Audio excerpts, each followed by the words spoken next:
Okay. I do have a couple of condolences. The first one is Levi Anfield Jr. Upon his passing on the 26th of May, 2019, Mr. Anfield served in the United States Army European Theater of Operations during World War II. Also, Donald Shoemaker, on his passing of the 26th of May, 2019, Mr. Shoemaker served aboard the USS Samuel B. Roberts in the United States Navy during the Vietnam War. He retired from the Bridgewater Police Department in 2001 after 25 years of service. Also, I'd like to have a moment of silence for the victims of Friday's mass shooting tragedy at Virginia Beach City's municipal building. I'd like to have a moment of silence for that and for others as well.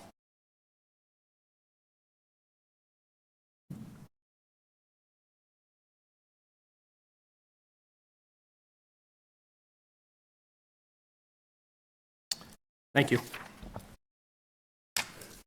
I'd like to remind everyone that this meeting is being aired live on BTV as well as being recorded. That's what I'm looking at right now. Okay, with that being said, I will entertain a motion to approve the minutes from the previous meeting of May 21st, 2019. So moved. Second. Moved and seconded. Any discussion? None. All in favor? Aye. All opposed? Okay. Mr. Souza abstains. Okay. Announcements from the president. There are no announcements. Proclamations. There are no proclamations. Citizens open forum. Are there any residents that would like to come up and talk in the citizens open forum?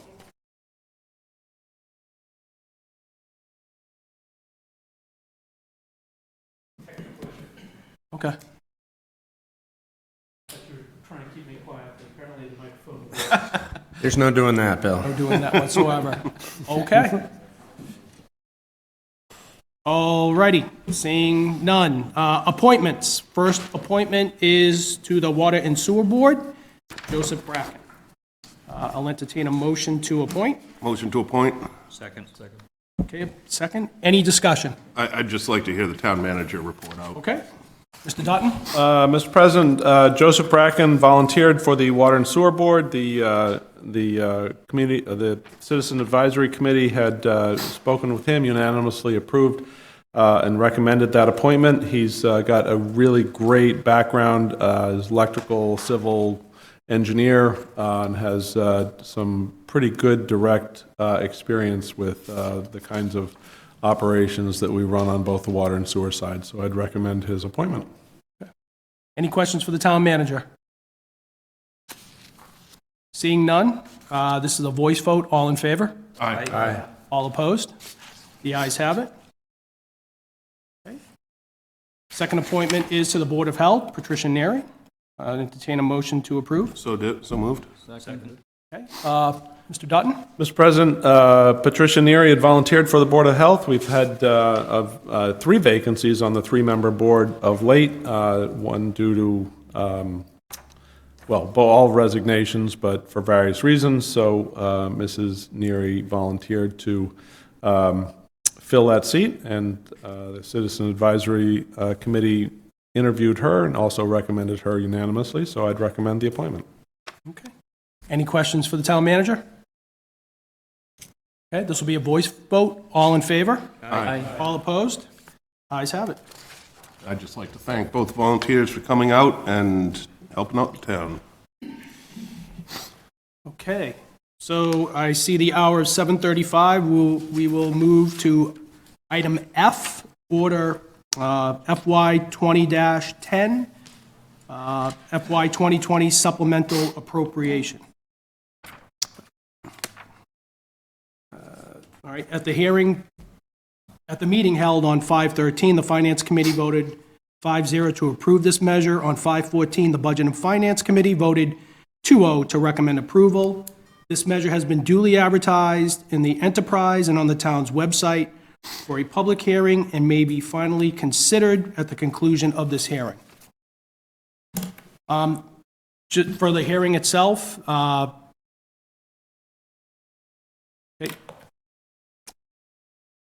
So we'll open the hearing? so we'll open the hearing. Is the petitioner present? I guess that would be me. Okay, so we will hear from the petitioner. Thank you, Mr. President. The council knows that we had approved an assessment for the Bridgewater Rainham Regional High School, which was something below their at the time, their most recent assessment figures. We knew that we would have to revisit the issue. We did revisit the issue, and due to a number of different good news items, we were able to increase what we had appropriated for the regional assessment.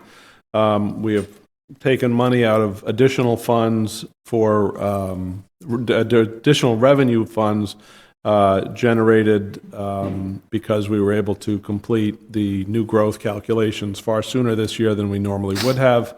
So that provided us the money. We've also had allocated about $200,000 prior as part of a capital account, and we are repurposing that money as well as the additional revenue from the new growth figures for the regional high school.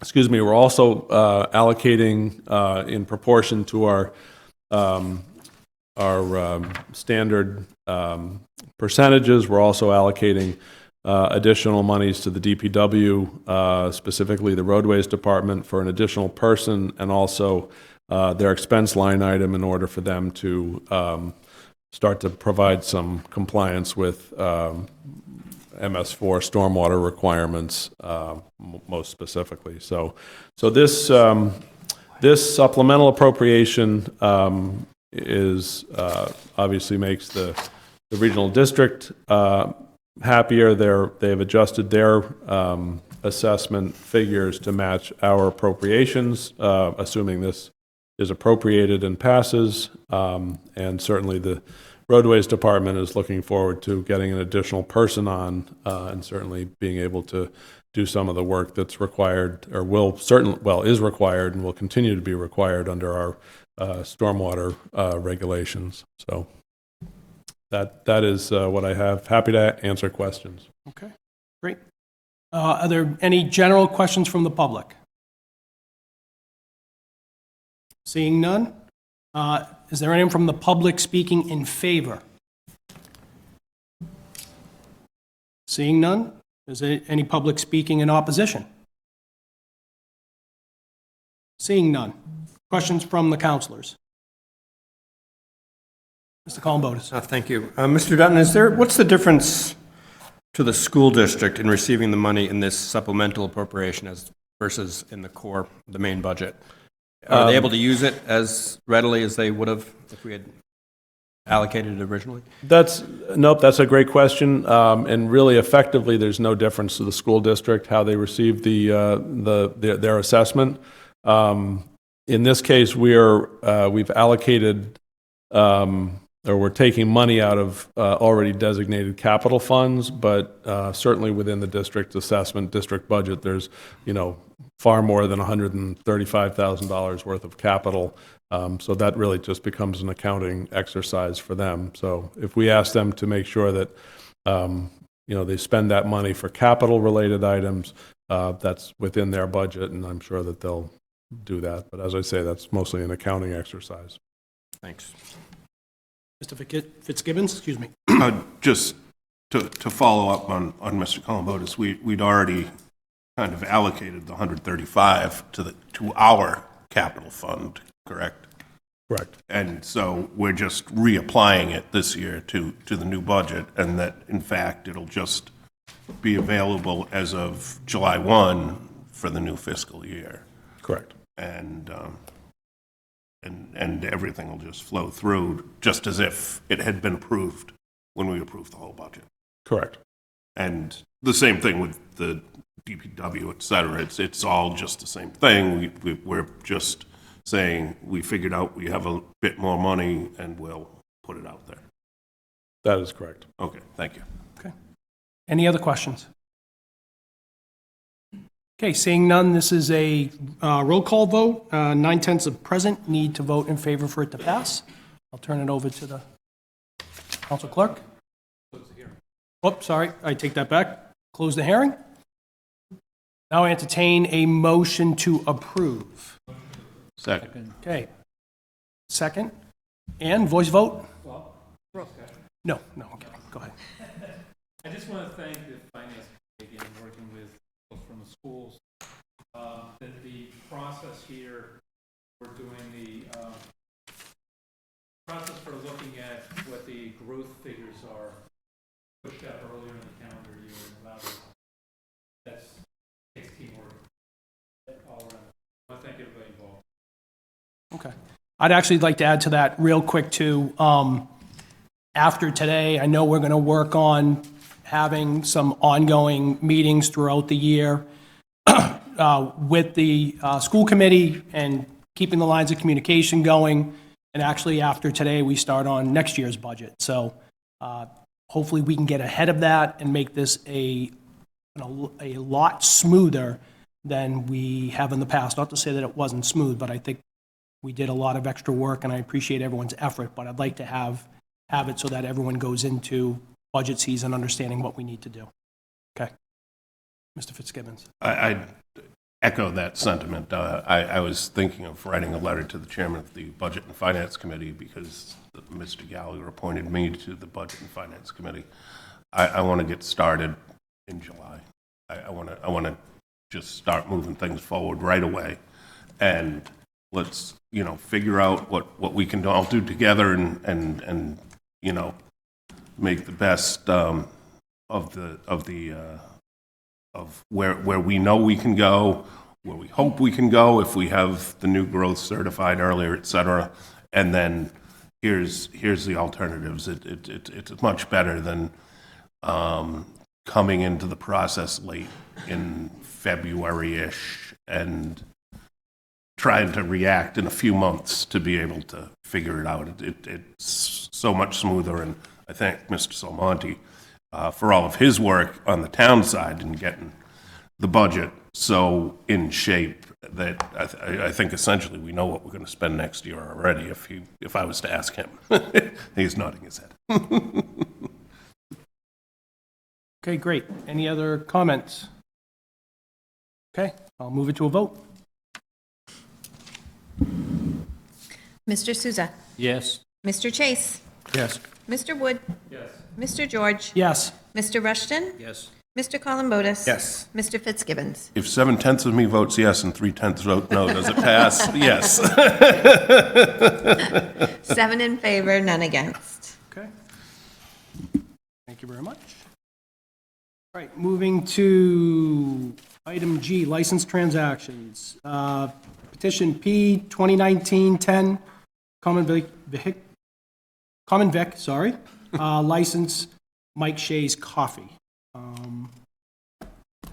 Motion to approve? Second. Any discussion? Any questions?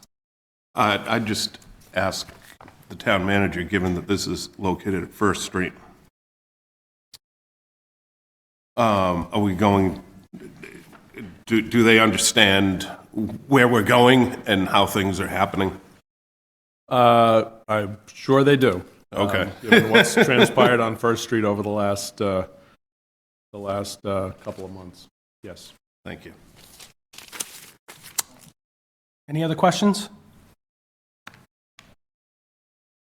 Okay. I believe it's a voice vote? Thank you. All in favor? Aye. All opposed? Ayes have it. Okay, moving to item H, presentations, fiscal year 18 audit, Roselli, Clark and Associates. And we do have a presentation, so if you'd like to come up, identify yourself and hopefully give us good news. Thank you, Town Council. My name's Tony Roselli. I'm with Paul Gargano. We are partners with the firm of Roselli, Clark and Associates, and have been doing the town's audit for several years now. And Yeah, I mean, we seem to be having a lot of good news in the last few years, which has been constantly trending in a positive direction. So we'll get into the nitty-gritty and the details as we go along, and please ask questions. Feel free to jump in, stop me, and ask a question if you get confused, or you need a clarification, or if you just want to comment. So what we typically do is we break up the presentation into 5 sections. The economic trends, which is basically how well is the town doing financially? How do you stack up against your peers? How do the markets see the town? That would be the first section. The second section would be accomplishments. What's happened this year that's important?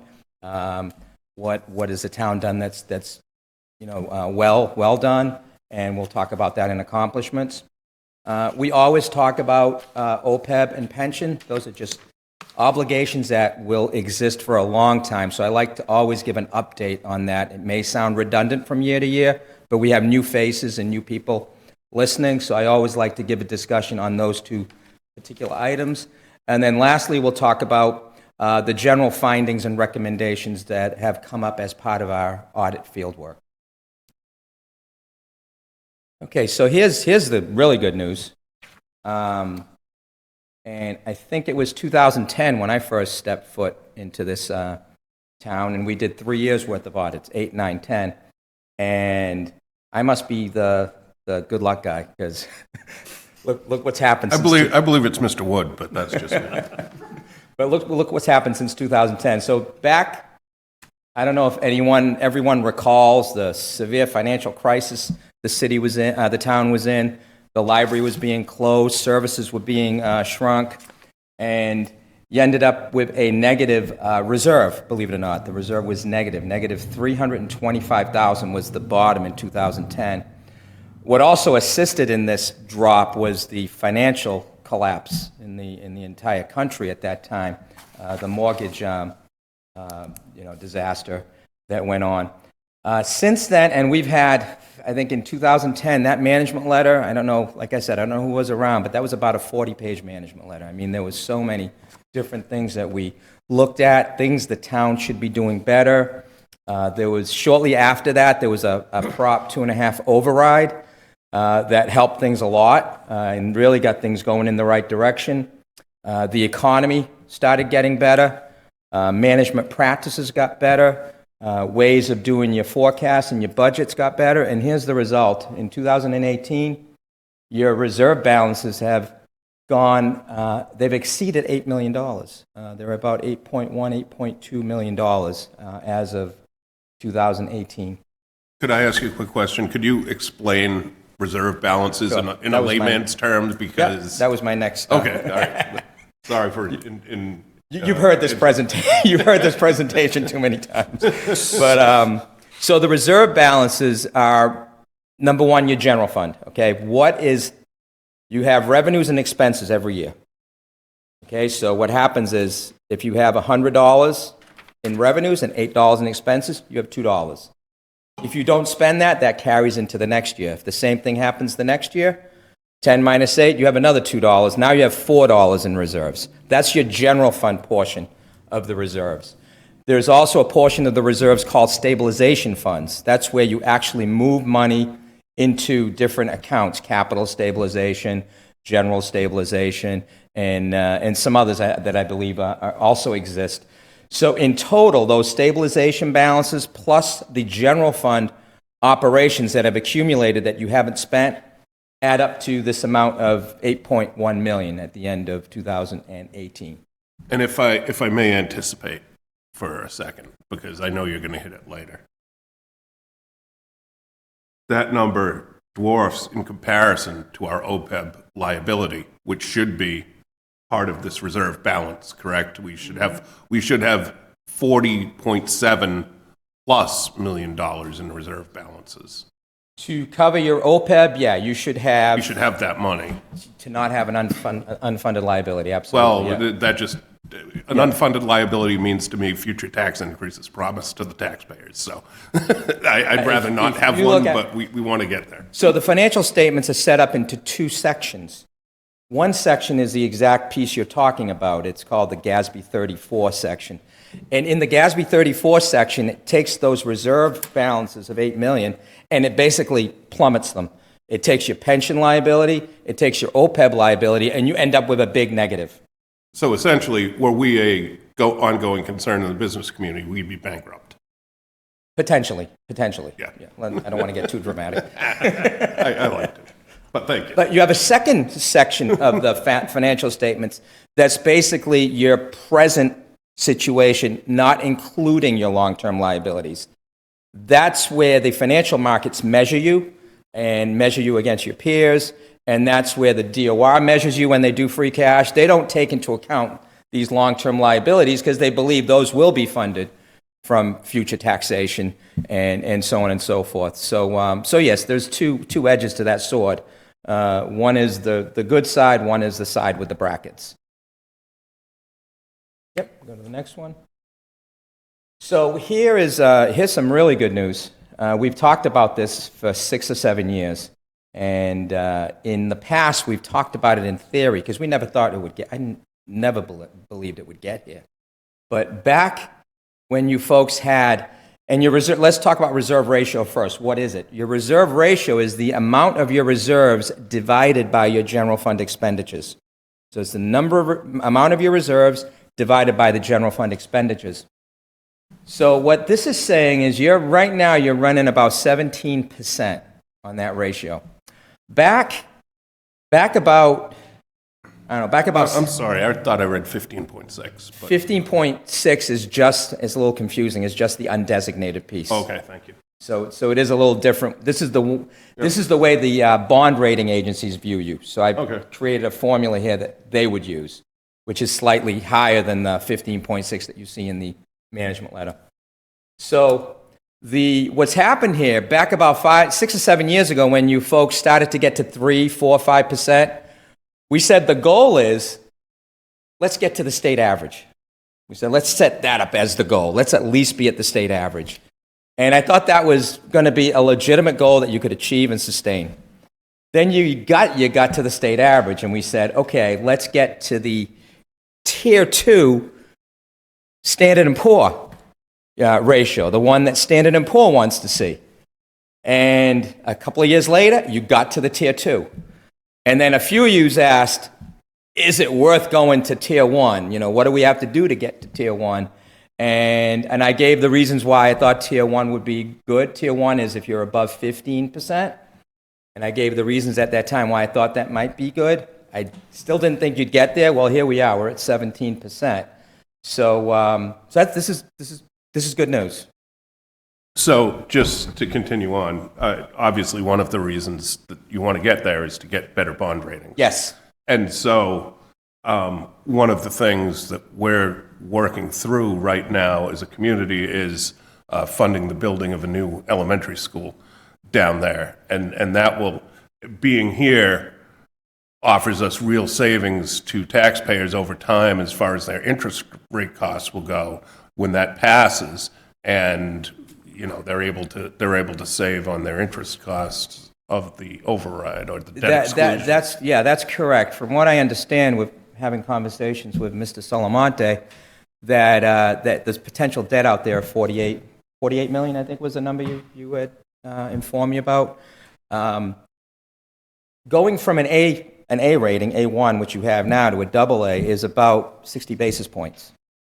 So you factor that over the next 20 years on 48 million of outstanding debt, you'd have to do some sort of an average there. But that's real money. The savings is in the millions. It's in the millions. That's real money.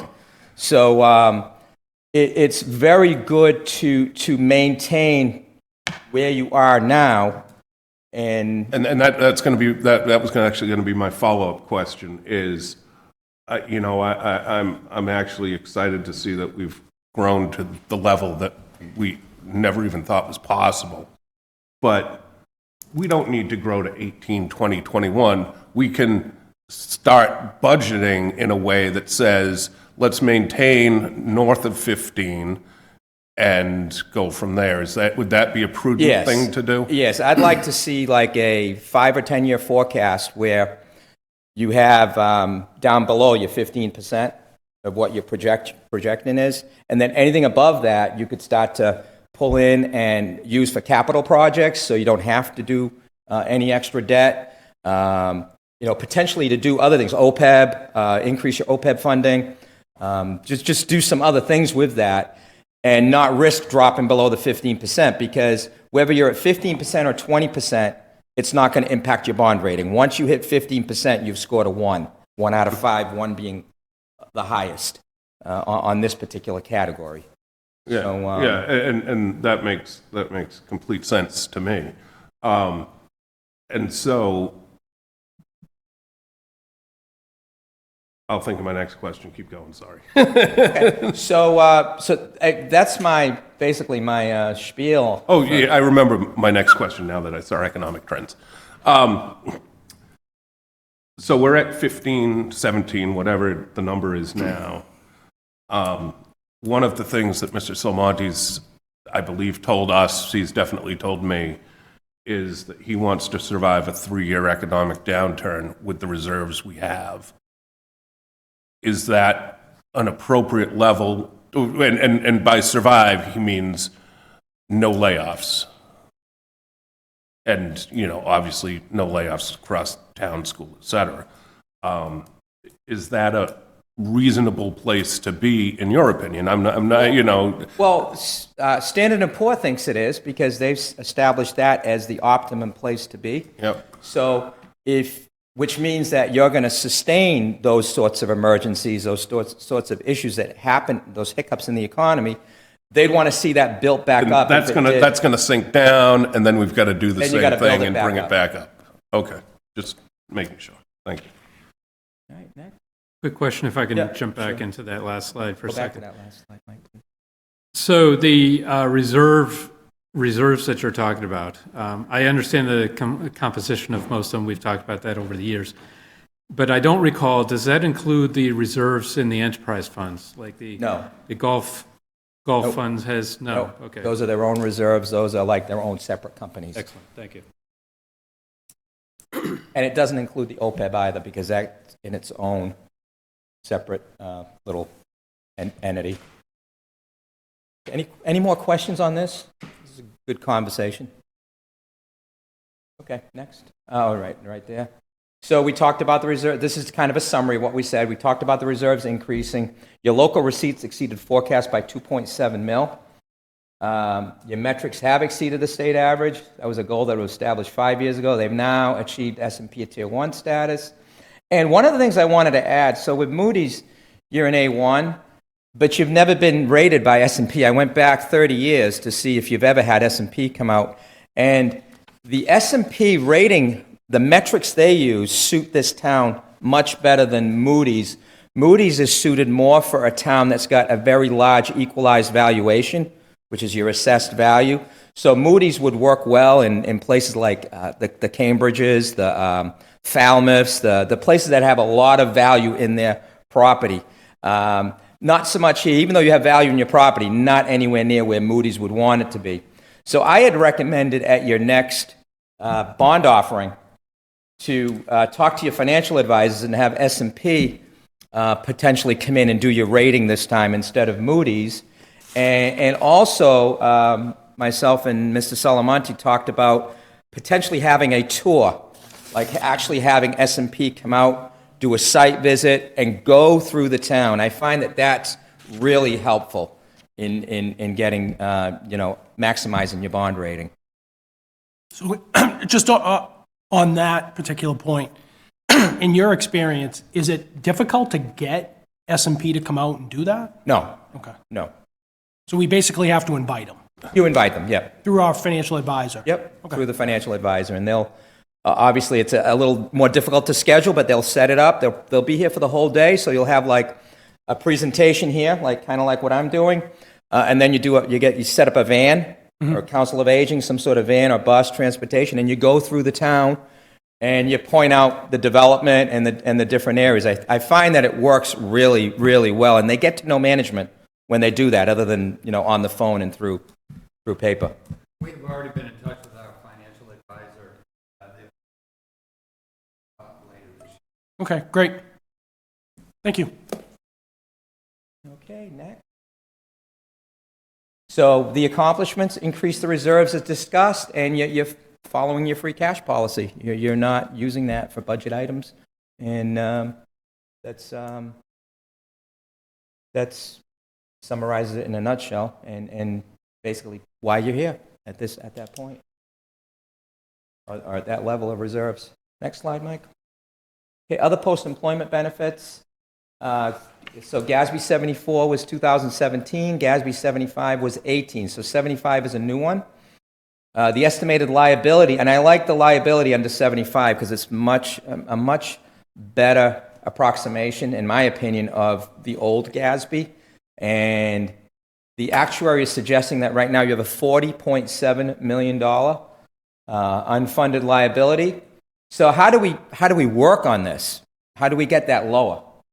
Part of my job is to look at that and say, what's the town doing that they can do better that will allow the actuary to actually go in and adjust the figures to make that number lower. One of the things is the discount rate at 3.25. The town could work to improve that. So one of the ways I've seen that go up a little bit is in about 12 or 13 years, your pension is scheduled to be fully funded in 12 or 13 years. So there's going to be a windfall there, okay, because that's built in your budget right now. That appropriation is built in the budget. So what I like to tell towns is a policy that when that windfall occurs, that those monies are now directed to OPEB. So it helps the OPEB liability, and I think the state's going to beat everyone to it anyway. I think once they start seeing the pensions fully funded, they may mandate that. But a policy now that says this is what we're thinking and we voted a policy that we're going to do it, that would help that discount rate a little bit.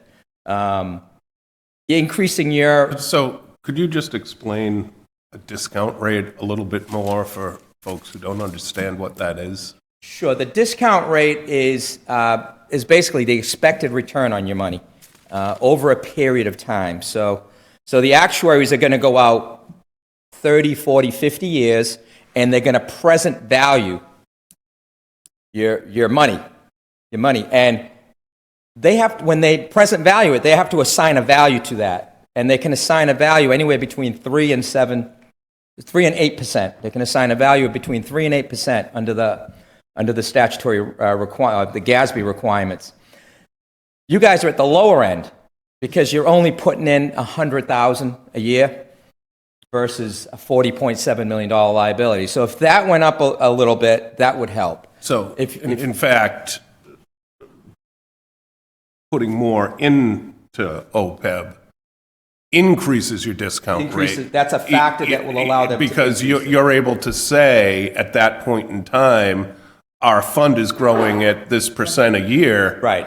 Whether it be from investing money, which we make nothing on, as you pointed out, or through our policy of actually increasing the fund by giving more money to it. If we're Right. not giving more money to it, then they have to value it at the lower end.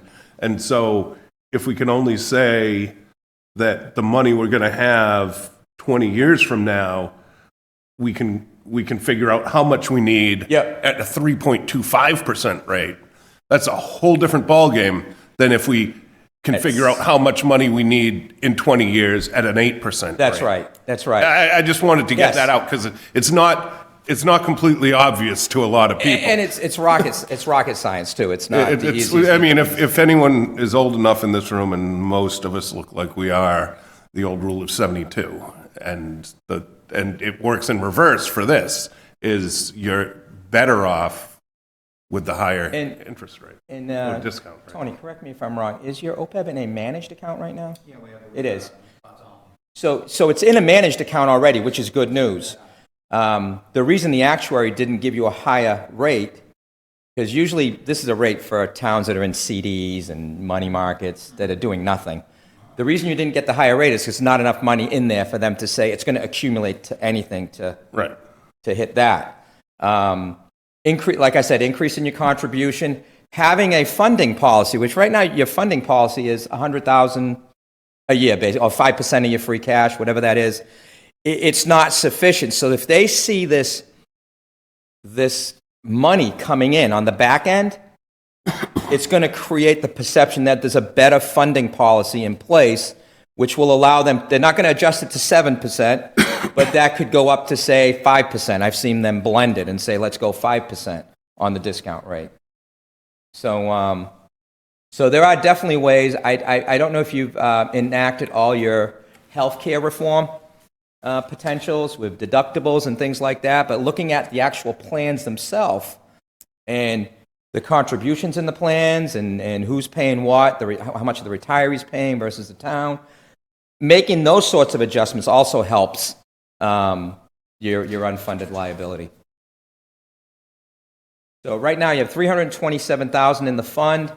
The average age of your employees right now is 47, so that liability is going to get bigger if it's if we're just doing 100 a year.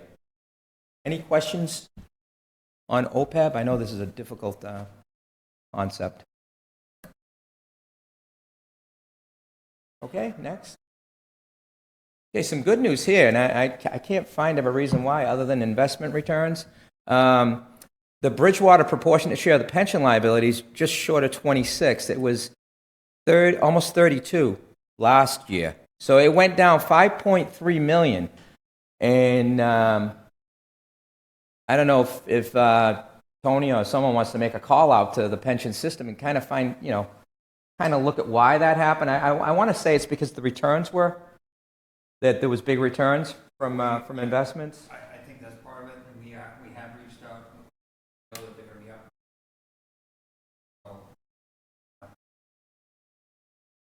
Yeah, because that was a nice little surprise. I was really happy with that. They use an 8% discount rate, which I think is a little on the high side, but they continue to use it. So most of the systems out there have dropped to 7.25 or 7.5, and it does make a difference. And then the liability, like Again, those are millions of dollars. That 75 basis points Yeah. is millions of dollars, Yep. just like 60 It's on big. borrowing is. 75 on valuing a liability Right. is just as many millions. right, exactly, right. So any questions on the pension liability? Yeah, just so I'm clear, the reason that we've improved that 5.3 million isn't because we had people retire, it's because we had a better return on the, Better return on investments. Okay. I believe that is the case, but Or unfortunately, you could see people die earlier than or you. there could have been Yeah. The tables would have told you. there could have been a what's called a switch in the census. Yes. so have, just out of curiosity, I don't know if this is something you can answer or Tony, just on an annual basis for the last year, have we seen an uptick in retirements, a downtick, or basically the same? Just out of curiosity. Retirements in the last 2 years are 5 or typically it occurs in. Okay. So we're about average, per se? We're probably like a lot of municipalities, demographics being what they are. We have I think a larger population over years, and then we'll see it flatten out. Okay. For a long time, we'll have moved on. And just to follow up, if I may, on that, this is to Tony. We need to fund this every year from whenever the beginning of somebody is going to get retirement from us, any retirement dollars at all. We start funding from Right. when we incur an obligation to give them money that they aren't paying for themselves. As soon as someone starts working for you, you start accruing a liability because they're already predicting that person's going to retire with the town. They start factoring it in Right. into the amount. Alluded to is when we meet that unfunded liability, our pension costs within our operating budget drop by about 90. Mhm. And that's when the funding of our OPEB. Right. Yeah, the other thing I want to add too, which was really good news, is your plan net assets as a percentage of your liability are 66%, I believe, which has now put Plymouth County into the top echelon. That's approaching 70% is very good, especially for a county system, because in a county system, you don't have a bunch of wealthy communities all together. You know, you've got a mix and a blend, so it's very difficult to manage the assessment because you've got to take into account who can afford it and who can't. And most of the county systems out there are in the high 40%. So I was very happy to see that, I don't have it on the slide, but we'd have to add that for the Standard & Poor. I'm pretty sure our council president, Mr. Gallagher, was involved in that Plymouth I County was hoping- retirement. So. I was hoping he would, yeah. He was very upset that he couldn't be here Yeah. for this particular part. No, I was hoping, we usually talk about pension when he's here, so. But Mr. Fitzgibbons has filled that role very well tonight. So this is, if there's no questions for me, I'm going to turn it over to Paul Gargano. And thank you. Thank you. Good evening. First two bullet points are issues from last year's management letter that were resolved.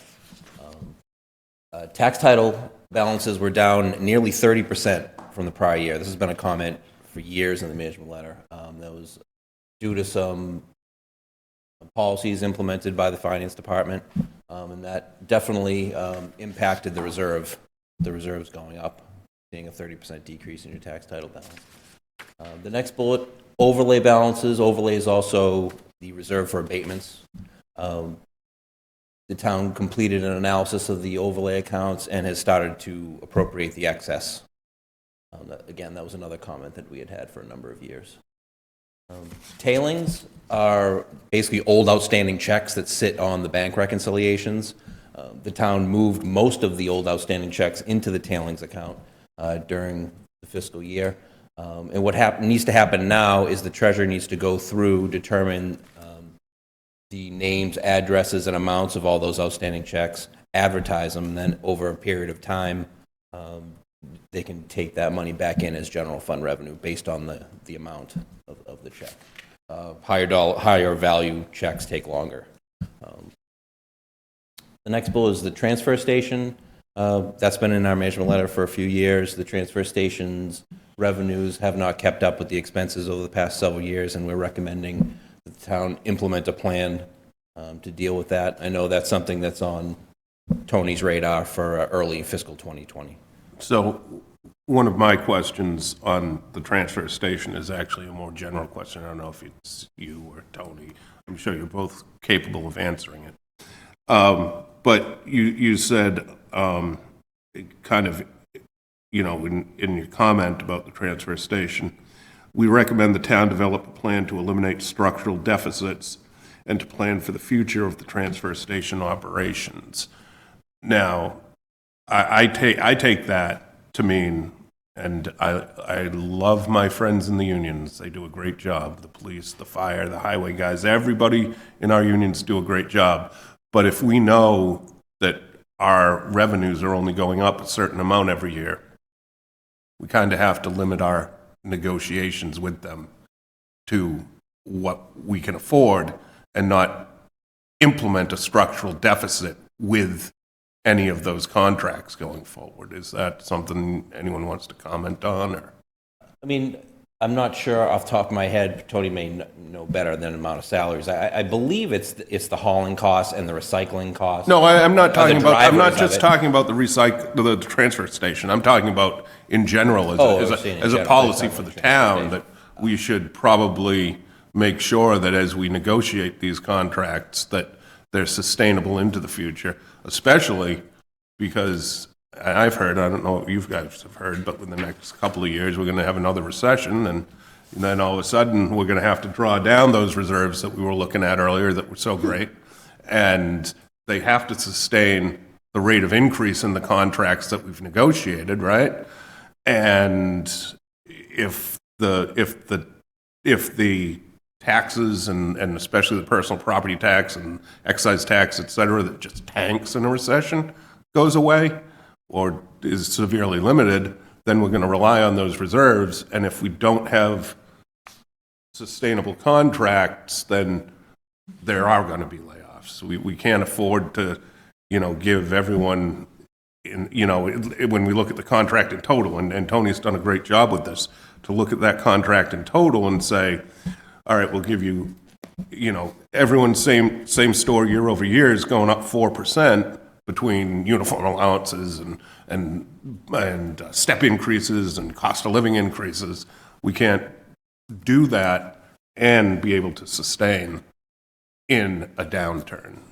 I mean, is that a fair assessment? I'm looking for confirmation or not. I mean,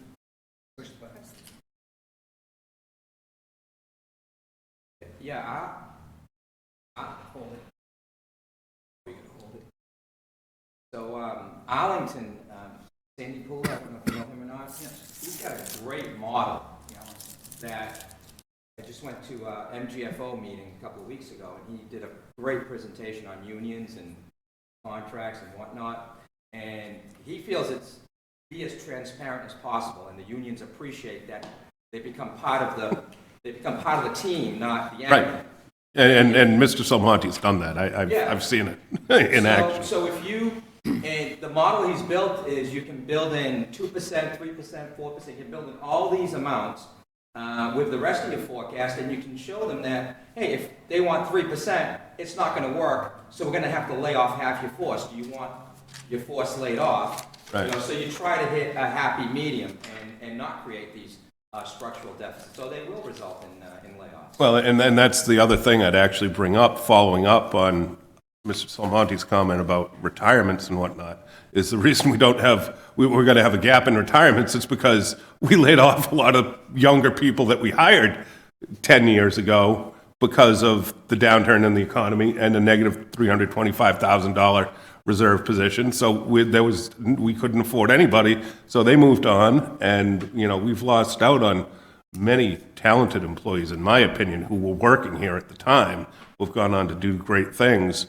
And I look forward to seeing what they do in the future as well. But now we're kind of restocking the bench, if you will, and that's not it's really, in my opinion, and this is just my opinion, it's not a healthy situation to be doing waves of hiring. It should be a constant, steady, trickle of, all right, we're getting rid of 5 folks and we're bringing on 5 folks, or maybe 6, because we've got good contracts and we're able to do that.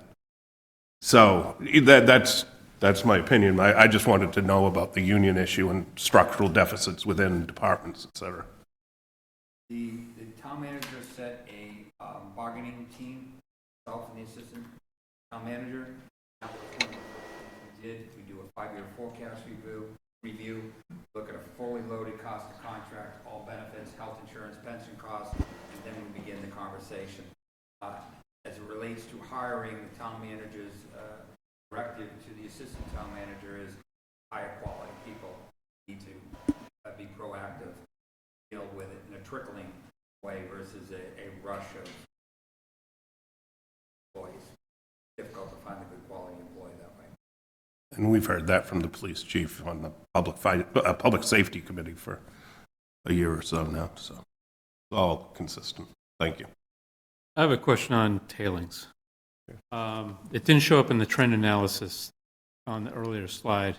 So are year to year, are they staying stable? Are they going up? Are they going down? I know there's different reasons for them, but is it an operational thing? I know you look at cash flow analysis and cash analysis. Is it simply that we're sending a check and they just never cash it? That's what it is, and it's usually pretty standard. So, yeah. So now we could use something like Venmo. I'm not saying that, but there are other methods to make payments, to guarantee payment, other than a paper check. Are you making any recommendation to look at operations to figure out if there's a different way to do that? Or it sounds like actually tailings benefits the town, so maybe we should just leave it alone. Well, because it sits on the cash reconciliations, we want to clean those up as much as possible. And that's why it's mainly from an internal control perspective that we have this point. But honestly, we're not really recommending any electronic payment, right now, just because it's not that common right now. And why unless you want to be on the forefront, I would suggest you wait until it's a little more settled with your banking partners and things like that. Is it a large number?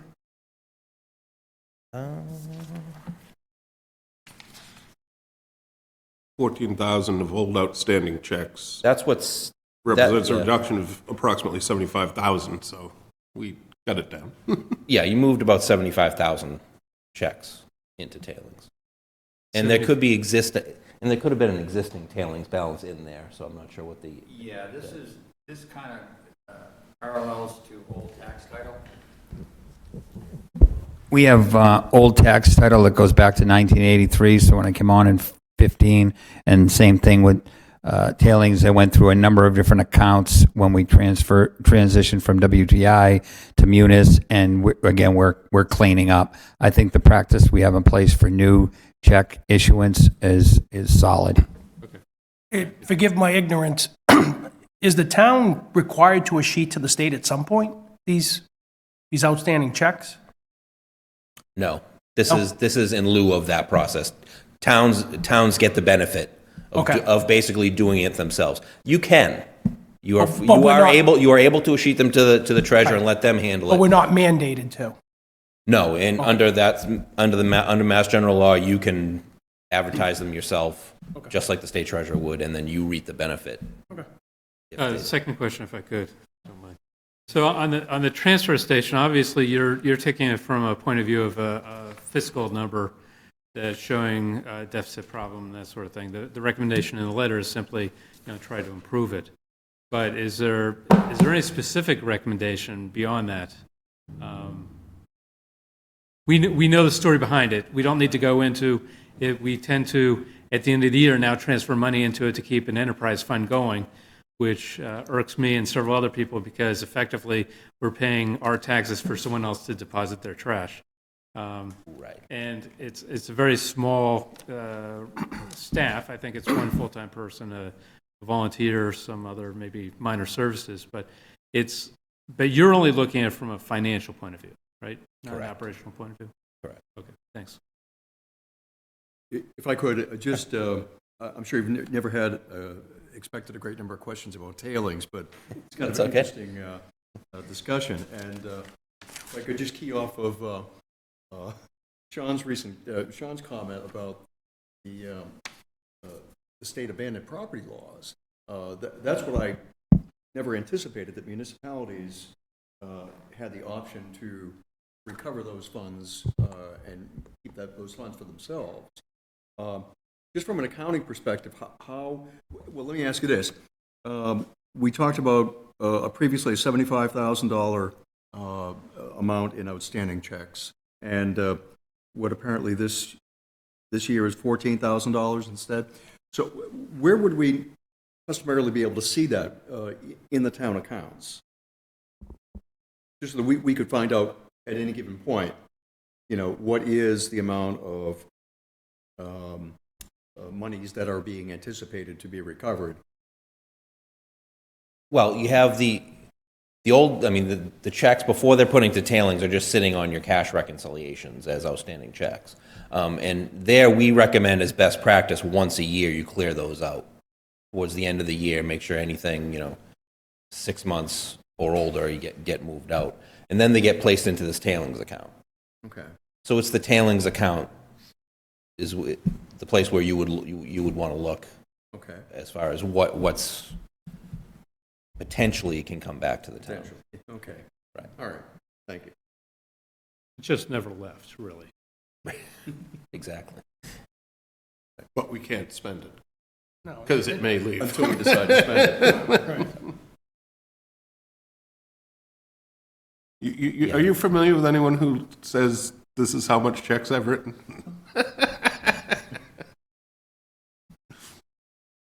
The next point, accounting for special funds. This is a multi-year process. We identified at one point close to 60 accounts that were inactive in the general ledger.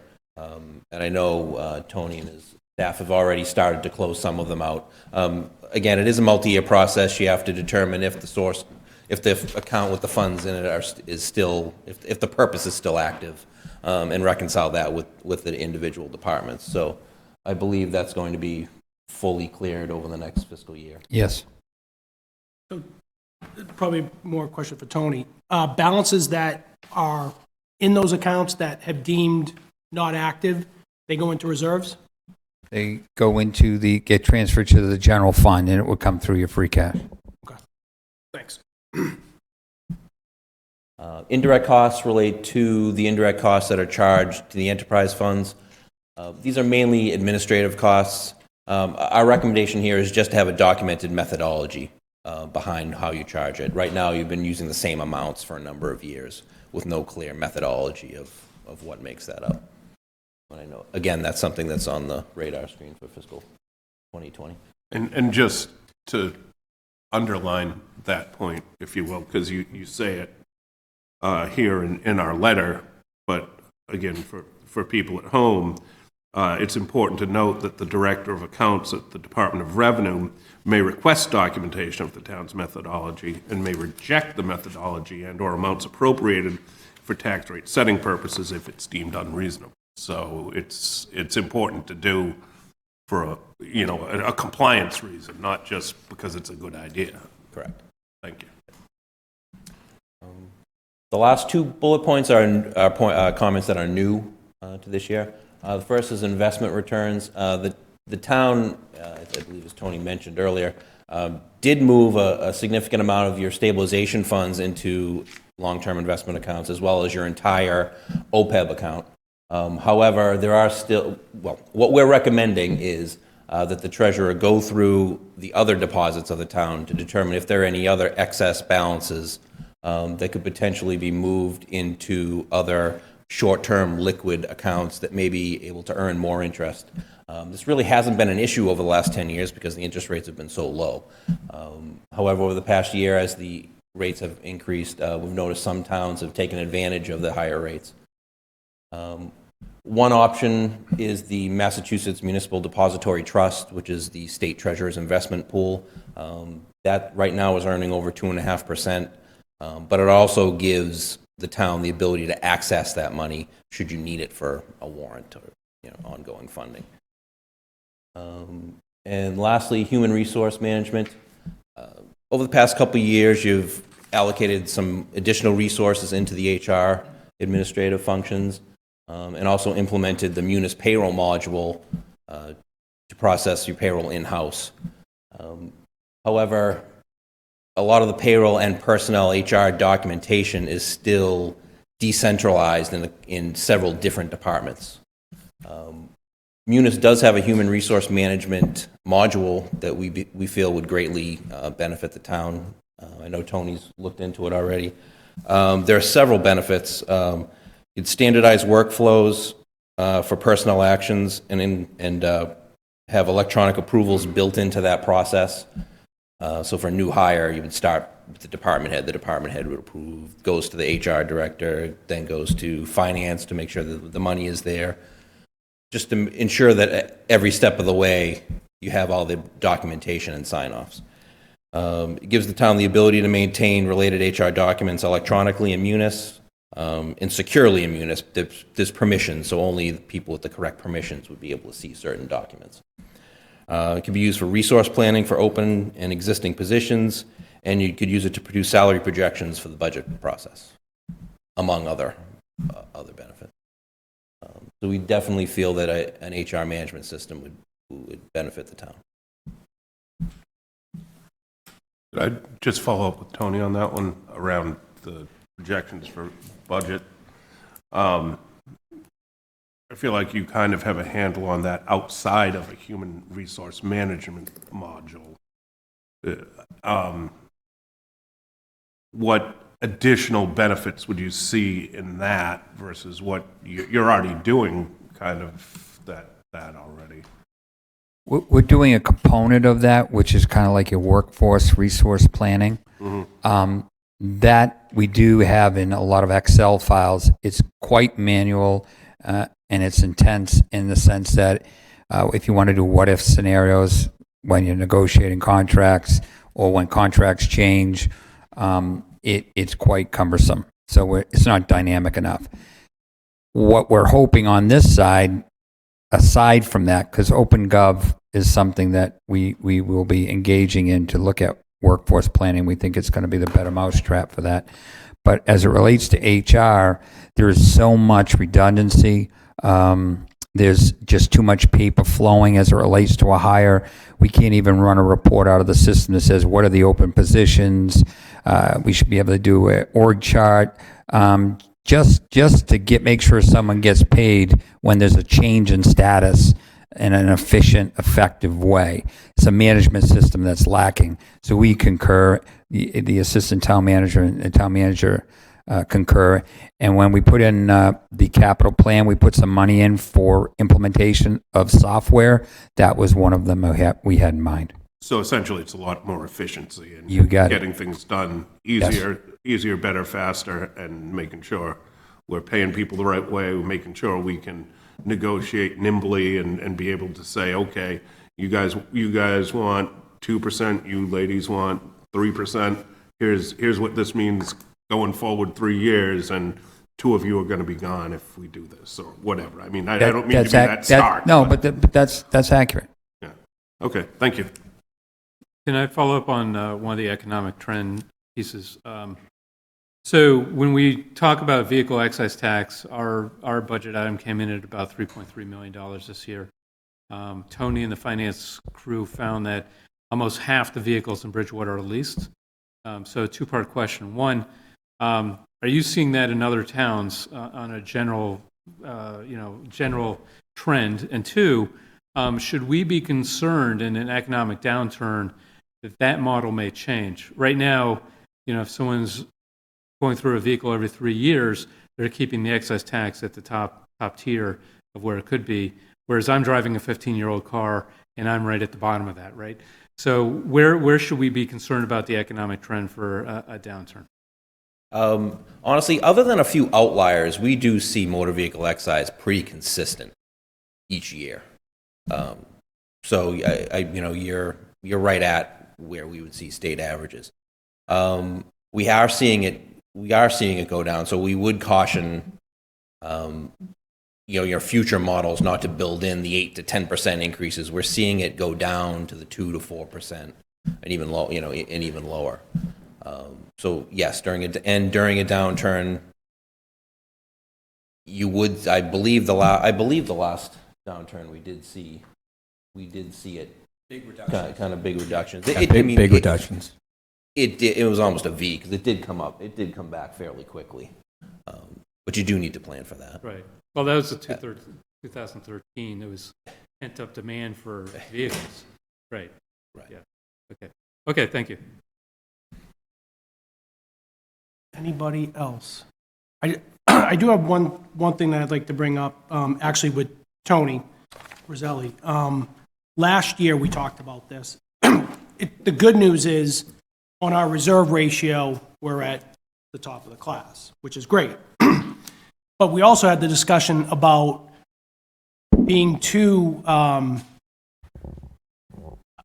want to say, too conservative in our revenue projections in order for us to generate enough free cash to fund the reserves that we need to have, which in turn underfunds a lot of our, in my opinion, underfunds a lot of our departments that need to have that funding. So I asked you this question last year, and I'll ask you again. From your experience of what you see out there, what's a good balance of making sure that we're fiscally responsible in our revenue projections, but not with the mindset that we have to generate enough free cash to fund reserves that I would say, in my personal opinion, we should be budgeting for versus going for a number that could be anywhere from $1.2 million to $3.5 million. Right. And so you're at your 15%. And like we discussed earlier, if you go to 20%, you're not going to get any more credit, from the markets. I think now that you're at 15%, you could start to maybe look at things like that. Also, keeping in mind, you do have that OPEB liability that's sitting out there. The pension liability, you're mandated to fund, so that the state is going to take care of that for you. But the OPEB liability is completely voluntary right now. So that is sitting out there.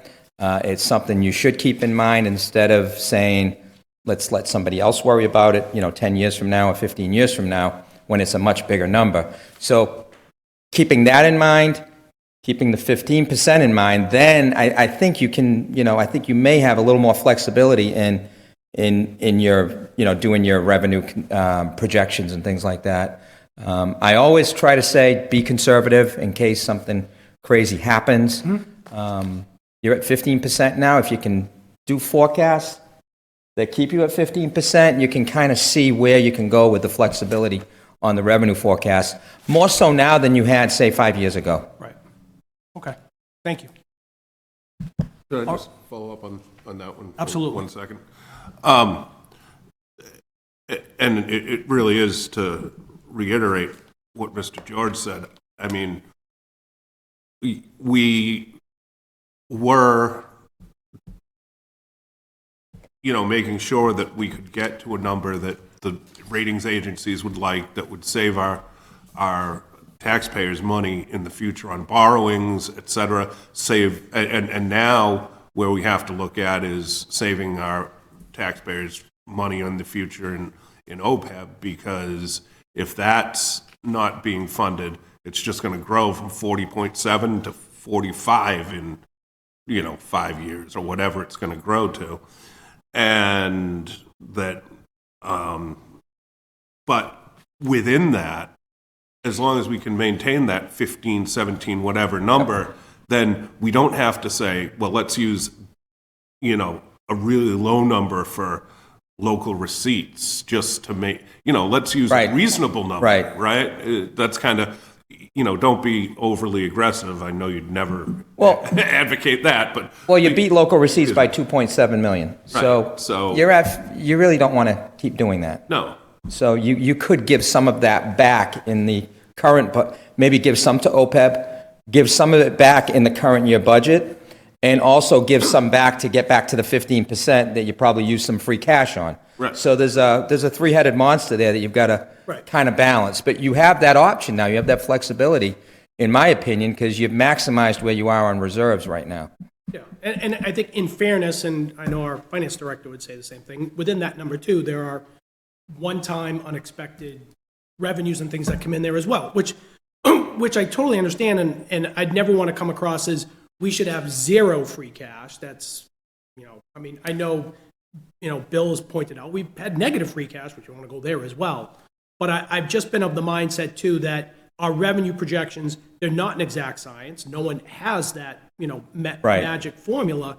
But I'd like to see us get a little bit more aggressive in the revenue side, still with the understanding that we do need to fund our liabilities and a little less of our reserves. And that if we do come in a little tight, we do have things to fall back on with the understanding that we can always make those adjustments. Right. But I'm not looking to spend every conceivable dime that we can come out there and try to find. So, go ahead. I don't Mr. want to beat Columbotus. the dead horse, but I think these are really important points that we have a surplus in cash and we're kind of we're able to weather a storm and achieve a good bond rating. But if you look at operations and our infrastructure, we're running a huge deficit. If you look at the conditions of our roads. And so to run a deficit in terms of, brick and mortar is also a liability and not prudent either. And, you don't generate new growth, you don't generate private investment when your infrastructure is substandard. So it's an investment, that, investing in operations and capital. Capital improvements will, pay for itself essentially. And so that's something, it's a balance, but I think we've done really well, obviously, in kind of being prudent and conservative. I want to continue that trend, but we've got to look to what Mr. Columbotus said is we have run thin way too long. Not to say that we're going to run fat, but we need to up. Every department needs to up. Now, where we go with that, that's going to be the next, budget and finance project from there as well. But I think I think everyone understands that we're running tight, and we have to be very selective in the things that we invest in, but we have to start investing in a lot of stuff.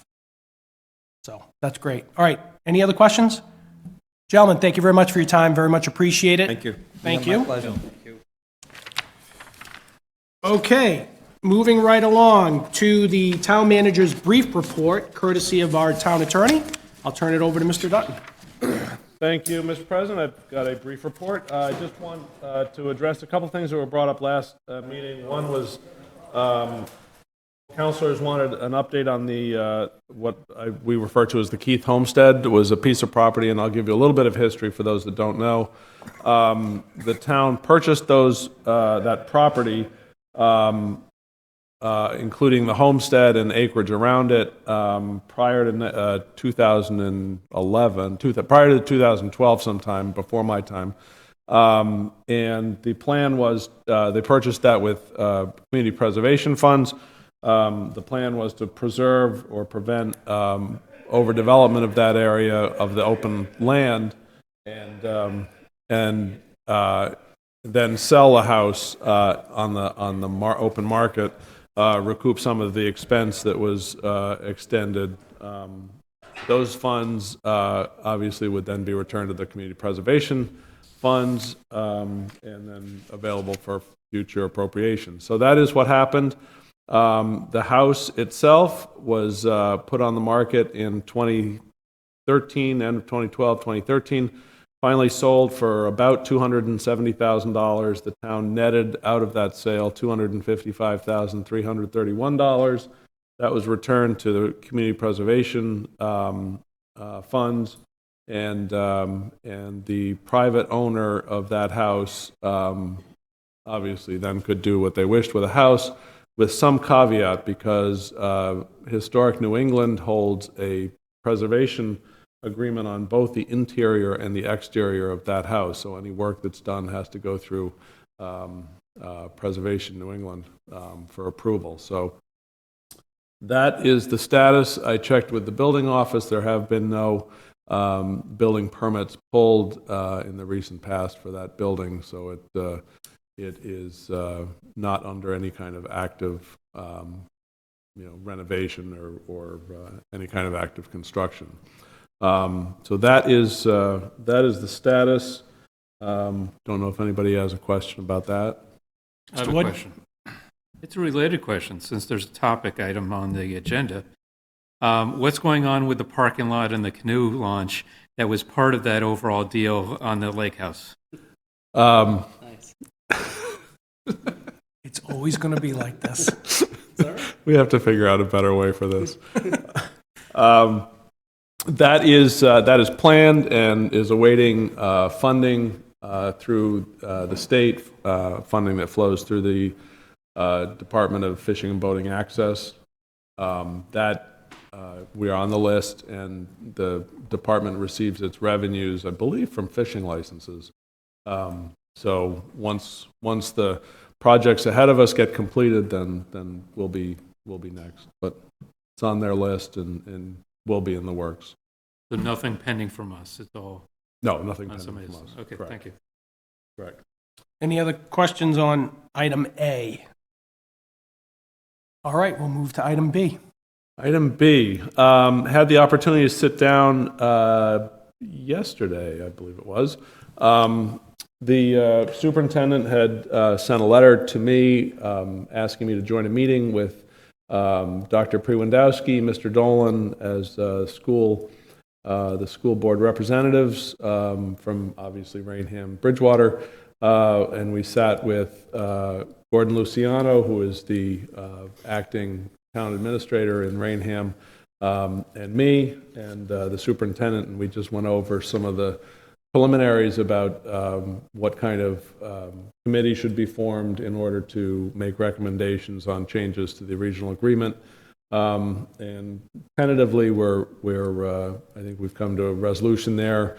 Probably better that it be a smaller committee, and we'll put a counselor on that and put a finance committee. Well, Rainham will put a selectman on that.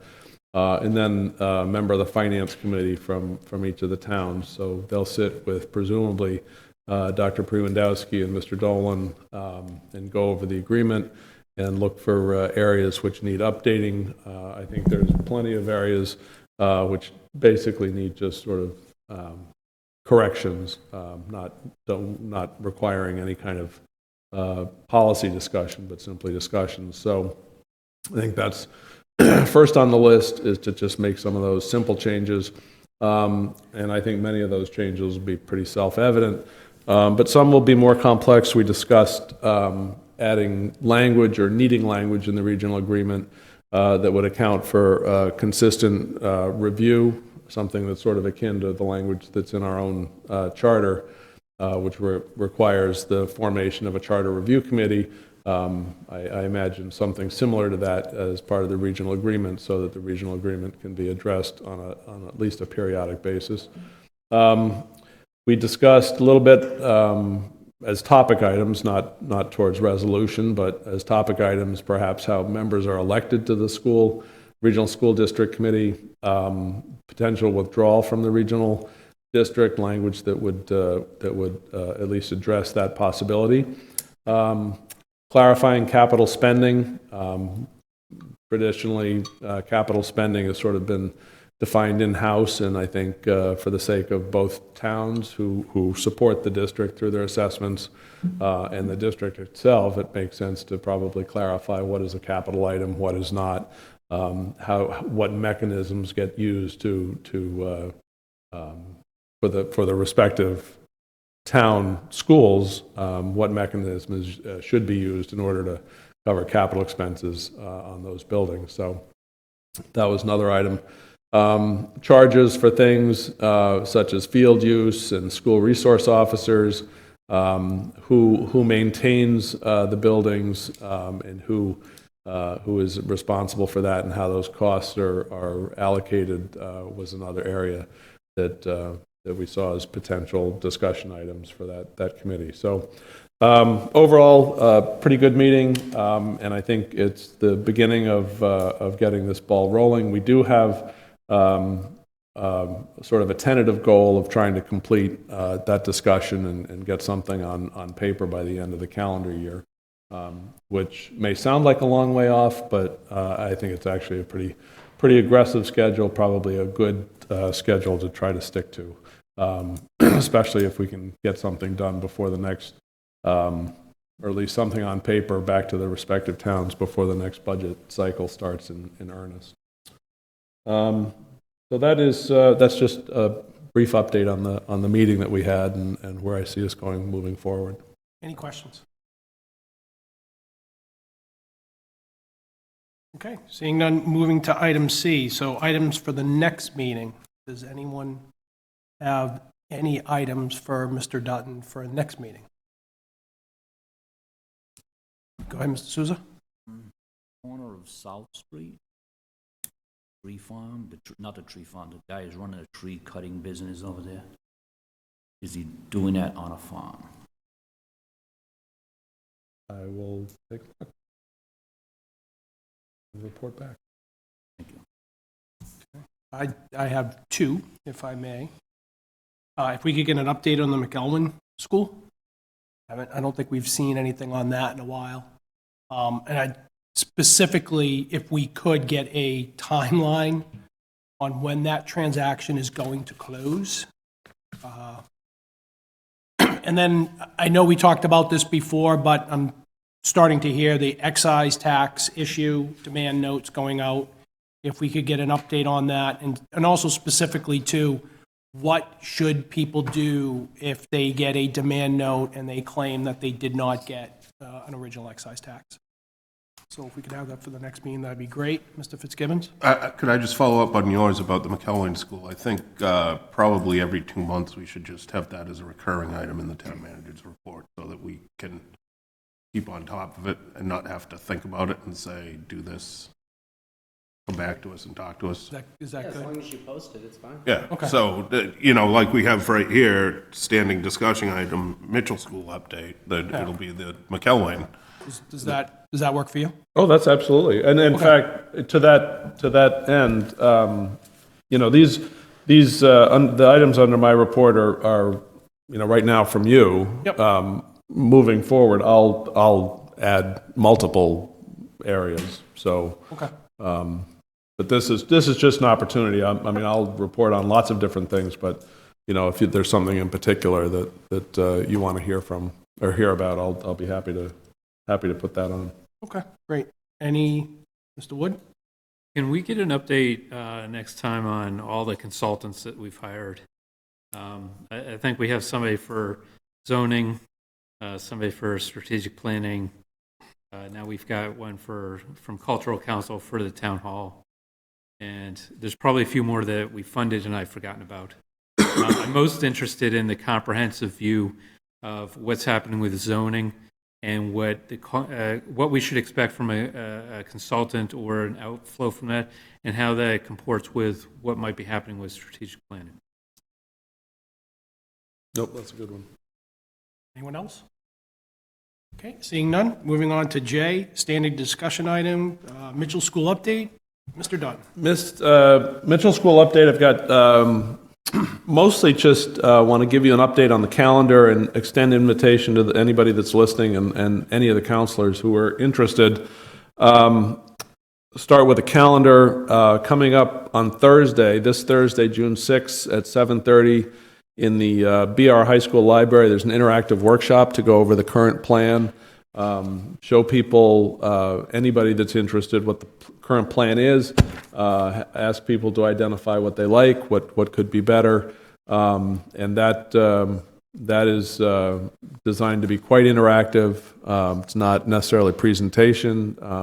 It's for people to really contribute to the process. So again, as I often do, I encourage people that have not been involved. Certainly, we've got a core of people that are probably not watching this meeting that have young kids that will be moving into a potential new Mitchell school. And certainly, I'd extend an invitation to those folks to come to the high school on Thursday, June 6th at 7:30. My understanding is that there'll be some babysitting available, so if you need to bring younger kids, then please feel free to do so. So that will be followed up by more of a presentation on Thursday, June 16th at 7, also at BR High School, but in the lecture hall. That'll be a thorough presentation of the plan as it's been developed by the Mitchell School Building Committee and our OPM and Raymond Design Associates.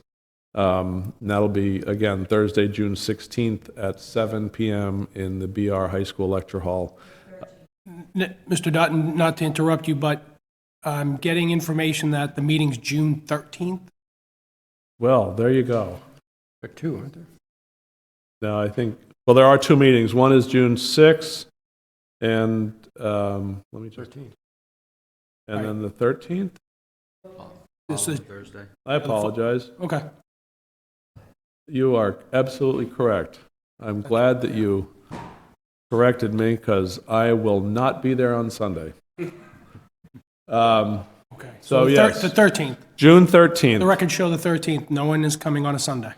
June 6th, and then June 13th. So I apologize for that. In any case, that one, the June 13th, is a presentation of the plan, as I said, has been developed over the course of multiple months by a good group of dedicated citizens. So please come and see what that's all about. Also, just pursuant to the timeline, just so the council knows, so you have some ability to sort of prepare, all of the materials as recommended and proposed by the School Building Committee are due to the Massachusetts School Building Authority by July 11th.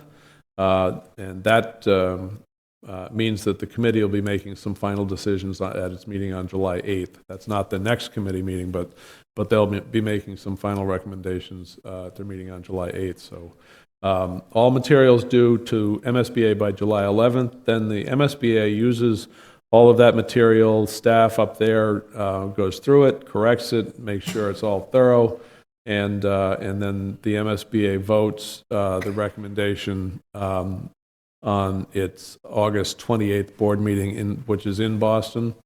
And once that is voted, the town then has 120 days in which to make the appropriation and hold a debt exclusion vote. So after, very basically, you've got, after August 28th, you've got until the end of the year to get your appropriation in order and make a vote. So we've talked about potential debt exclusion vote dates, potentially in late October, early November. And the possibility, we're looking at the possibility of doing a first reading prior to the August 28th MSBA meeting. We're looking at the only council meeting in August for a first reading, so that process can move along.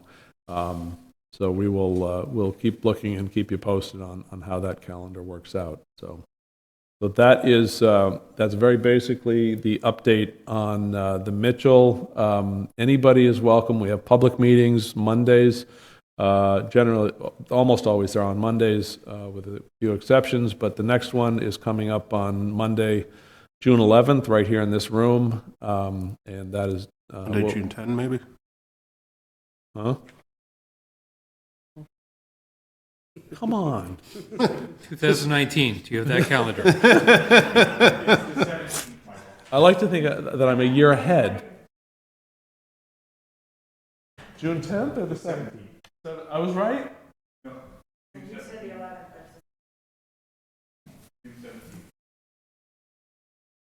For God's sakes, I should just have Mr. Dolan give this update. That might be arranged. I didn't say the 17th? Wow. It's written as the 17th. So it's Monday, June 17th. There's the committee meeting right here in this room. That starts at 6:30, and the objective would be to continue to review the project, look at project costs. We'll have finalized and reconciled estimates at that point.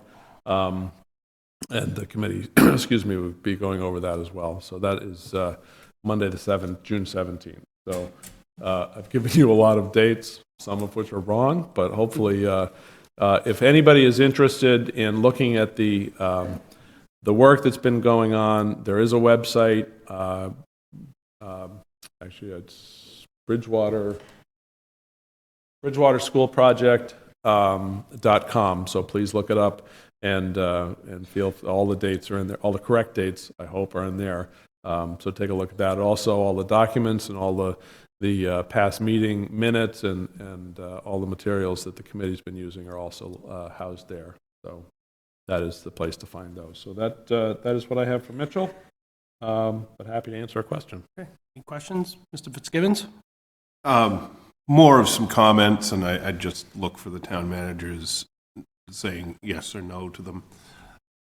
These two sessions coming up the next two Thursdays are very important, especially this one coming up on the 6th is very important, although the 13th can also be used for any public to come in and learn about why the committee has chosen to go the way it wants to, for them to be able to express any issues they may have, any concerns they may have, because to get ready for that 17th meeting, the committee is going to be listening to all the input and perhaps making decisions based on input they hear, hopefully making decisions on input they hear from those. But if you don't come and you don't have a good idea or any idea, just come with an idea and, it can be heard and listened to and evaluated by the committee to bring to their meeting. Because, as you said, everything's got to be turned in essentially in 5 weeks. And then that's what we have to go with, because, again, it's just checking off the state boxes, and we don't expect there's any reason why they wouldn't continue to move us forward down the field. But that's what we have to go with as a town to vote on for what we want to do. And we only have one bite at the apple, correct? I mean, we can go back and we can go to the back of the line, but it's already been a long time. So to me, it's vital that everybody gets out, gets educated, makes their opinions known, and says, you know, these are my thoughts. Please consider this when you have your meeting. Please put this into the design. I would really love this. I'd really love this for the kids, or I'd really think this is completely useless and I don't know why you're doing it. Whatever opinions you have, if the committee doesn't hear them, then you're not going to be able to have them validated or vetted amongst, as you said, a very good group of people who sit down, very often and go through in intricate detail all of the plans. So I just urge everyone to get educated on it. Is that fair? Is that a fair assessment? That's absolutely a fair assessment, and I think to your point, and I'll drive it home, that we've had one public session, essentially a workshop setting, and some of the recommendations taken from the folks that participated in that were actually incorporated into the plan. So it's citizen participation, as I've said, on many levels, including this one for the Mitchell School, and as well as the comprehensive plan, and so forth. It's the people's town. So, if you come and you make a recommendation and the committee looks at it and says, you know what, that makes a lot of sense, you really can shape this project substantially. Thank you. So you're right. Any other questions? Okay, thank you, Mr. Dutton. Committee reports. Do we have any reports? Okay. Something, Mr. Columbotus? the Community and Economic Development Committee, we haven't met for a couple of weeks, but I did want to remind citizens of an important event tomorrow, and that is an open house for the comprehensive community master plan happening tomorrow from 4:30 to 8:30 at the Senior Center on Bedford Street, Wally Kruger Way off Bedford Street. And this is a chance for citizens to have input to find out how this process is going, what kind of work they've done so far in kind of drafting an overarching plan for the town. And this is a chance for citizens to see what's been done so far and to offer input and comment as to what they'd like to see happen. So this is an important part of community development. So tomorrow, 4:30 to 8:30 at the Senior Center. Thanks. Great, thank you. Anyone else?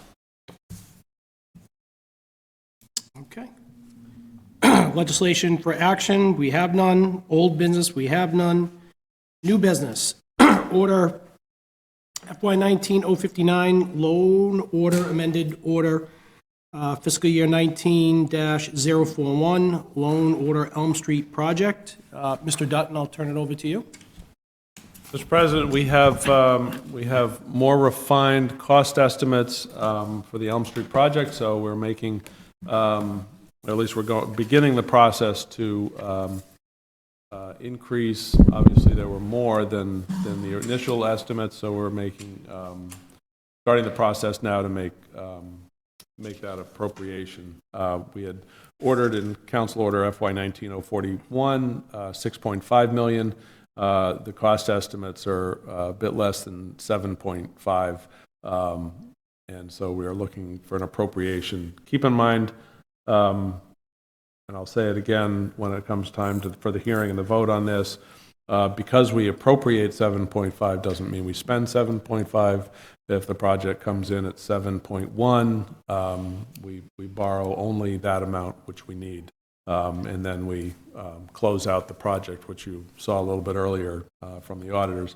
Close out the project, and we don't spend that additional money. So that is that's what this one is. So I encourage you to refer it to the two committees. Okay. Any Motion to questions? refer to the Budget and Finance committees?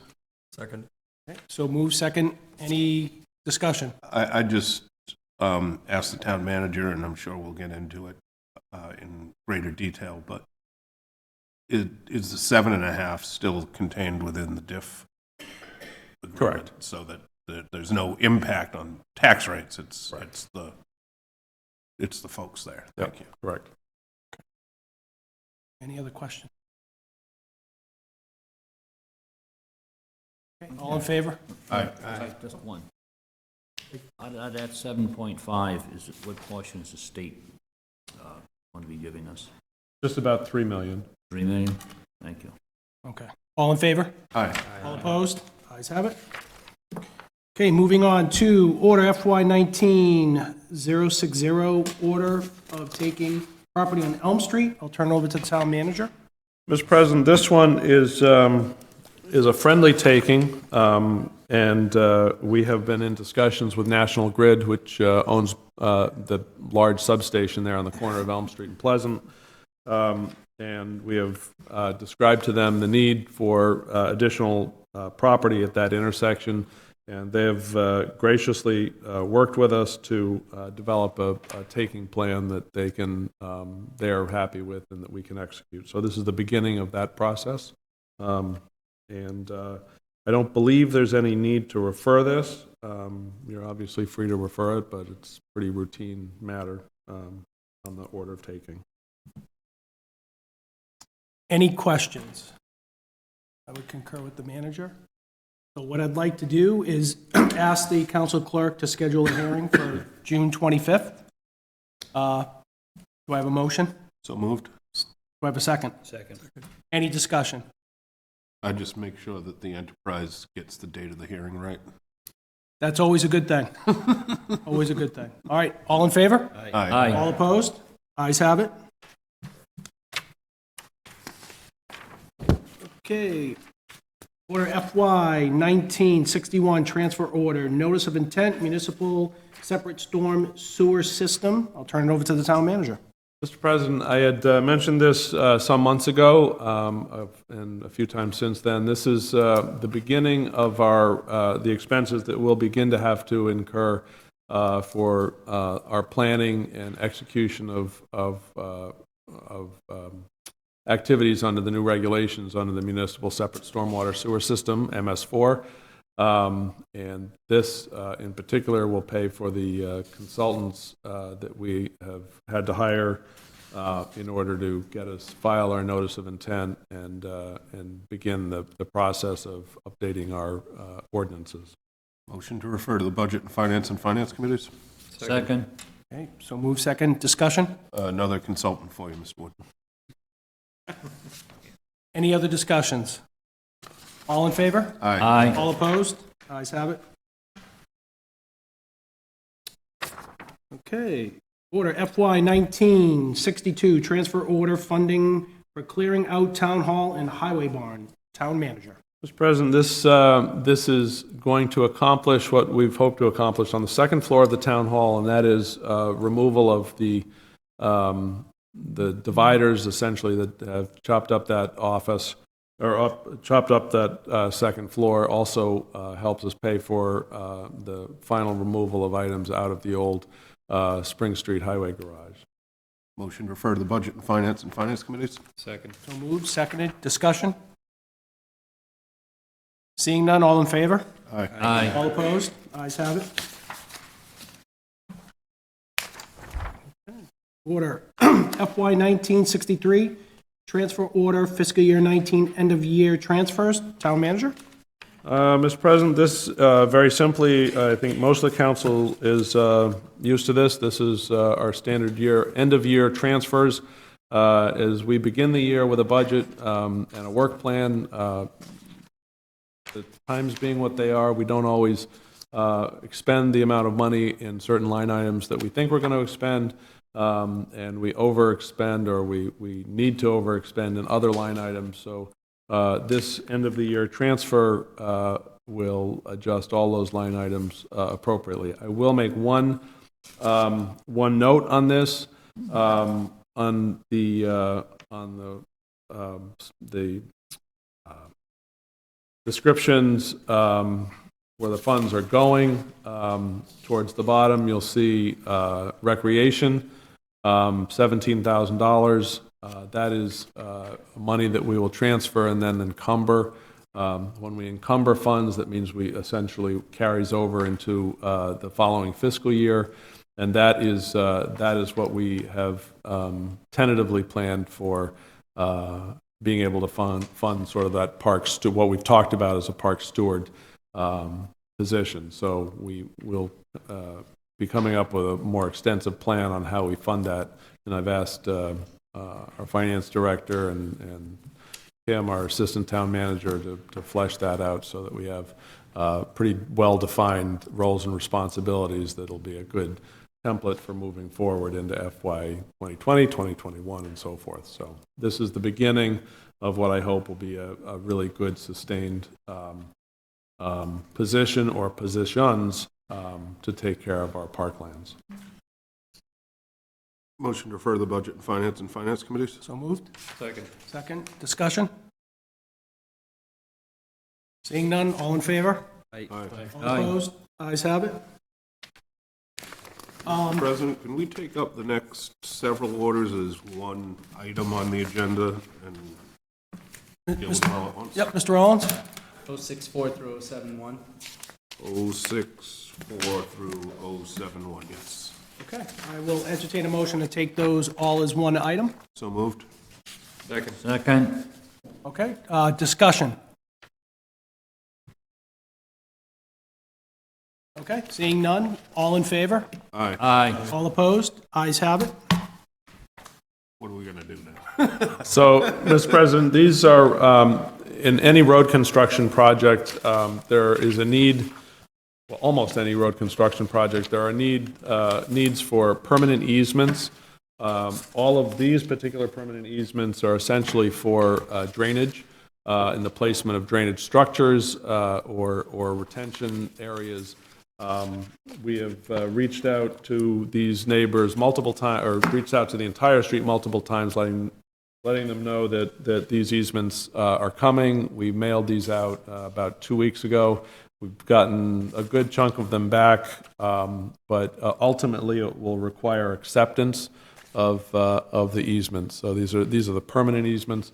I will let you know that as part of a road project, almost any road project, there's also a need for temporary easements, and those are to do such things as making, trying to match grades with driveways, and just, space to work outside of the town-owned road layout. So we've gotten a good chunk of those back. But in this case, those don't require council approval. The permanent easements do require council acceptance. So this is first reading for those. Okay. I don't see personally any need to defer this to any committee. Does anyone see anything different? Okay. So, good to move on, right? Okay. Need a hearing on this, or? No. No, not on this. All right.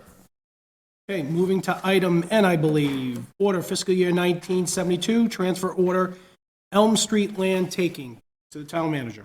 And if you are wondering what the taking of the corner, the National Grid property that they've essentially are giving us, but we are going through a taking process. The order, I believe, transfers. 11. This is the week that I said I don't need a paper copy. $11,000. So we'll be appropriating $11,000 for that purpose. Motion to refer to the Budget and Finance Committees? So moved. Second. Second. Discussion? Seeing none, all in favor? Aye. All those opposed? The ayes have it. Okay, moving to citizens' comments. Any citizens would like to come up and comment? Seeing none, moving to councilor comments. Okay. Mr. Fitzgibbons, I'll start with you. I said Oh, that's okay. I was trying to figure out where it went start last with time. me because I have none tonight, so Okay. I just wanted to keep All right, moving along. I like that trend. All right, let's keep that momentum going. Mr. Columbotus. I'd like to remind all citizens who care about the future of our town to, if they can stop by tomorrow from 4:30 to 8:30 at the senior center. There'll be a workshop, kind of an open house for the comprehensive master plan, where you can see what the work that committee has done so far and offer your opinions as to whether you think they're on the right track or not. And there are a lot of opinions on Facebook as to what we should be doing in town, and here's your chance to, as a live human being, to present them to another live human being. So come on down. Thanks. Great, thank you. Mr. Russian? I just want to take a minute to just commend the regional school district, specifically the superintendent, Angela Watson, and the faculty and staff up at the high school. I had a chance last Friday night to witness a graduation ceremony.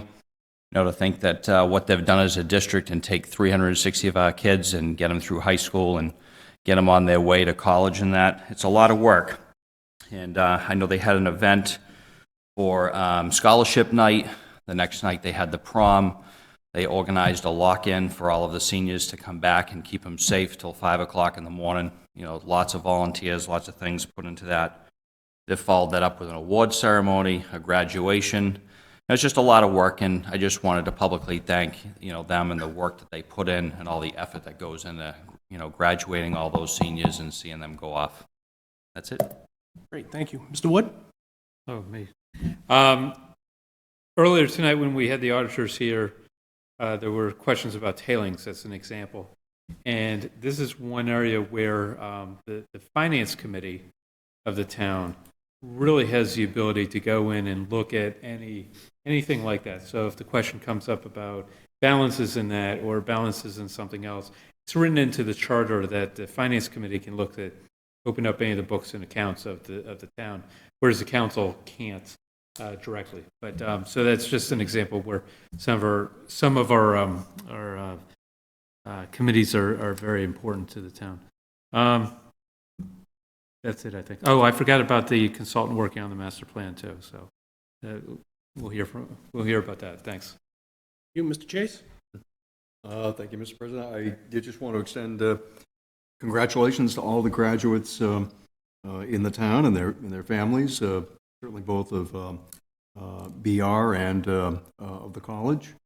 I'm sure there are a lot of many untold but wonderful achievements that are embodied in those diplomas, and congratulations to one and all.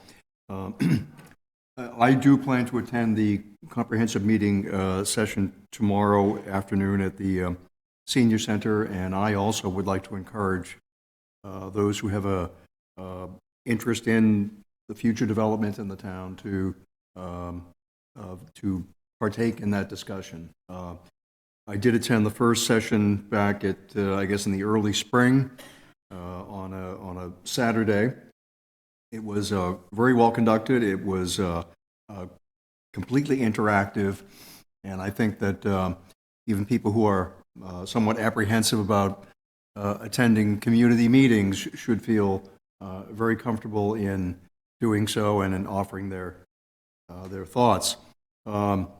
Just one other point, I've been reminded once again to bring to the attention of the residents of my district that on Thursday, June 6th, Thursday of this week, here in the council chamber, the planning board will again open the public hearing in the matter of the IMOF solar farm project. And for residents in the area of Auburn Street and Walnut Street and Old Farm Road and other ways in that general area, certainly Curve Street, that area as well. People who have an interest in the possibility of this project moving forward should plan to attend, to acquaint themselves with the discussion and to ask questions about the nature of the project going forward. That'll be on Thursday here in this room at I think 6:30. And that is all I have. Thank you. Mr. Souza? Yes. I am the council member of the Comprehensive Plan Committee. I've been to every meeting, been to all the sessions, meeting with the people, and we've gotten a lot of good feedback. And since the last time we met, I should say, a number of people and I have had conversations about it, and they seem to be very interested.